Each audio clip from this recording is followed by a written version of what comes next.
Good morning everyone, good morning ma'am. Today we're going to talk about the Proclamation of the Philippine Independence. So ano nga ba itong document na ito and what's the content of this document? What is our analysis in this document? So these questions will be tackled in this video along the way. This video will present three topics: reading the Proclamation of the Philippine Independence, its historical overview, and the analysis in the Proclamation of Philippine Independence. Every year, we commemorate the anniversary of the Philippine independence. It was proclaimed on June 12, 1898 in Cavite El Viejo, now known as Takawit, Cavite. It is indeed an important event because this is the evidence that the Philippines is free from the Spanish colonization for over 333 years, being conquered by the Spaniards. Napakahalaga ng event na ito dahil ito ang naging dahilan, naging susi upang makamit ng Pilipinas ang tinatawag na kalayaan mula sa mga mananakop ng mga Espanyol. The proclamation was prepared, written, and read by Ambrosio Rianzares Bautista in Spanish. The declaration was signed by 98 people, including a United States Army officer, Mr. L.M. Johnson. The Proclamation of Philippine Independence was, however, promulgated on August 1 when many towns had already been organized under the rules laid down by dictatorial government of General Emilio Aguinaldo.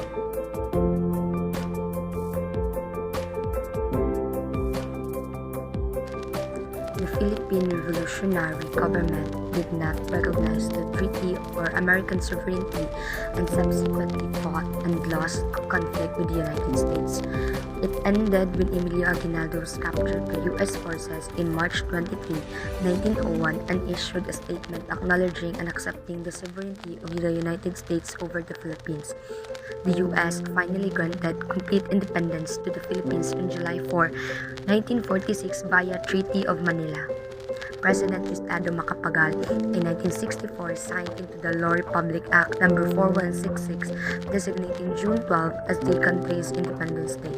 It is a significant turning point in the history of the country. It signaled the end of 333 years of Spanish colonization. There have been numerous studies done on the events leading to the independence of the country, but very few students had the chance to read the actual document of the declaration. Kasi nga yung original na document ay napakahalaga nun. Ang bawat nilalaman ng libro na yun is tungkol sa kung paano nagsimula ang revolusyon against Spain, and of course, kasali na roon ang War of Independence. Now, the declaration was a 2,000 word which summarized the reason behind the revolution against Spain. And yes, kasama na rin dito yung sinabi ko na War of Independence. The documents specifically mentioned about the abuses and the harsh treatment and of course the inequalities of the Spaniards with the Filipinos. Yung mga nakasaad din sa document na yun is about sa pang-aabuso ng mga Espanyol and the inequality, pati na rin yung hindi magandang pakikitungo ng mga civil guards sa mga Pilipino. Isa sa mga pang-aabuso is yung tinatawag natin arbitrary arrest o yung pag-aresto sa isang tao kahit wala namang warrant of arrest or without just evidence na may kasalanan yung tao. So yun nga, isa na yun sa mga pang-aabuso na ginawa ng mga Espanyol during their time of colonization.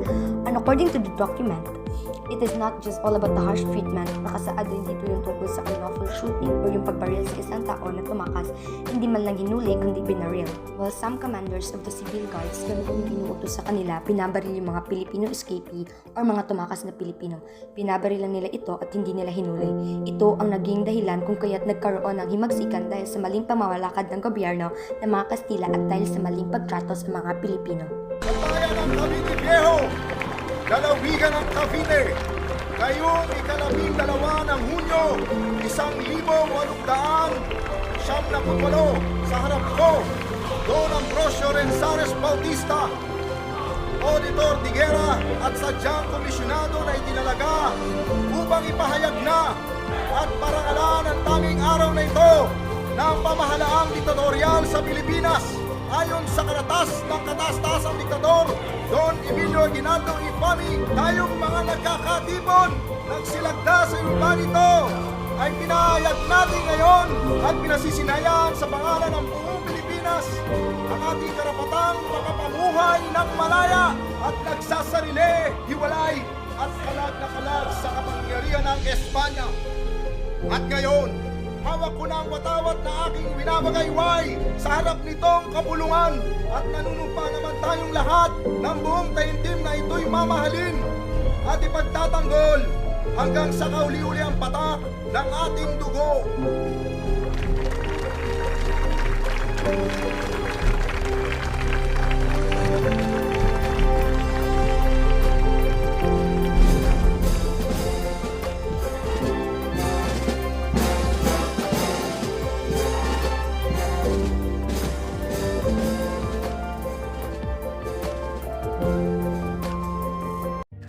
let's talk about historical overview.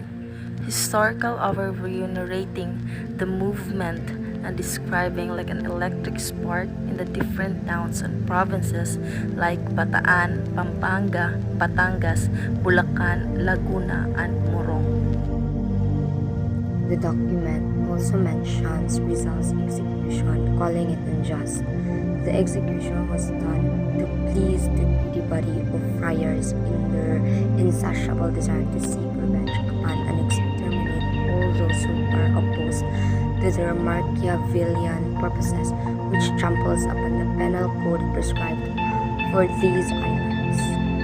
It also narrates that in January 1872, Cavite Mutiny caused infamous execution of the martyred native priests, namely Jose Burgos, Mariano Gomez, and Jacinto Zamora.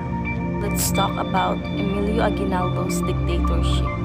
Of the proclamation, the independence also invokes that the established republic will be led under the dictatorship of Emilio Aguinaldo. It stated that in the town of Cavite Viejo, in this province of Cavite, in the 25th day of June 1898, before me, Don Ambrosio Riniazales Bautista, Auditor of War and Special Commissioner appointed to proclaim and solemnize this act by the dictatorial government of this Philippine island, for the purposes and by virtue of the circular address by the eminent dictator of the same Don Emilio Aguinaldo e Fame.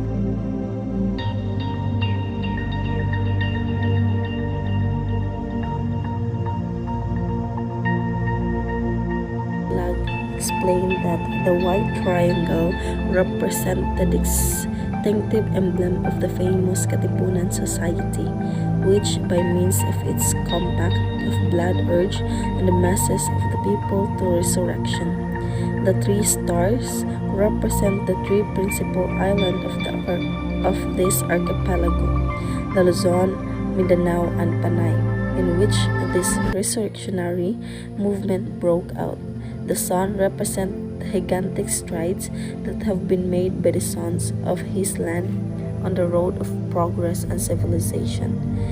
Its 8 rays symbolizing the 8 provinces of Manila, which is Cavite, Bulacan, Pampanga, Nueva Ecija, Bataan, Laguna, and Batangas, which were declared in a state of war almost as soon as the first insurrectionary movement was entitled.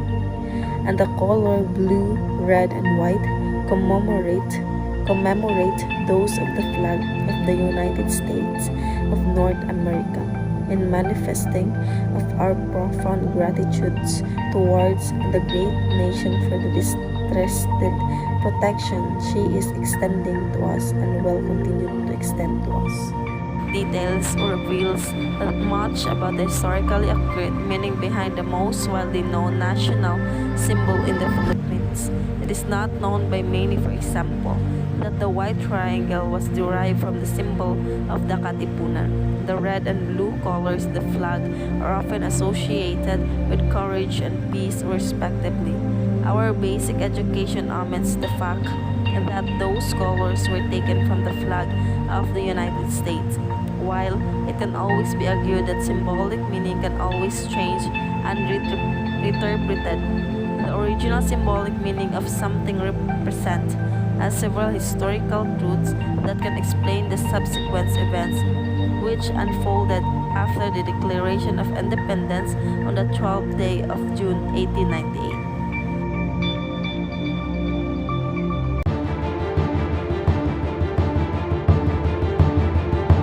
The Declaration of Philippine Independence was declared on June 12, 1998 at Kawit, Cavite, Philippines.